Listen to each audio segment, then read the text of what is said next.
ఇప్పుడు దోశలో వెల్లుల్లి కారం చేస్తున్నాం. ఫస్ట్ ఉల్లిపాయలు వేసుకోవాలి మిక్సీ జార్లో. ఎండుమిర్చి ఉంటుంది కదా, దాన్ని ఇలా వాటర్లోని ఉడకబెట్టాలి. ఇలాగా దాన్ని కూడా యాడ్ చేసుకోవాలి. ఇప్పుడు వెల్లుల్లిపాయలు, టేస్ట్కి తగినంత సాల్ట్, వెల్లుల్లి కారం రెడీ.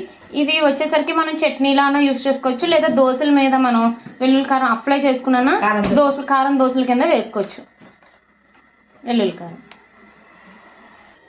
ఇప్పుడు గీ కారం దోశ వేసుకుంటున్నాం. ఫస్ట్ ఇప్పుడు నెయ్యి యాడ్ చేసుకుంటున్నాం పైన. వెల్లుల్లి కారం చేసింది ఇలా స్ప్రెడ్ చేసుకోవాలి. గీ కారం దోశ. ఇంకొంచెం గీ యాడ్ చేసుకోవాలి కారం అంటించిన తర్వాత. ఇప్పుడు తిరిగేసేసుకుందాం. తిరిగేసేసాము. ఇప్పుడు దీన్ని తీసేసుకోవాలి. దోశలు వెల్లుల్లి కారంతో వేసిన గీ కారం దోశ రెడీ.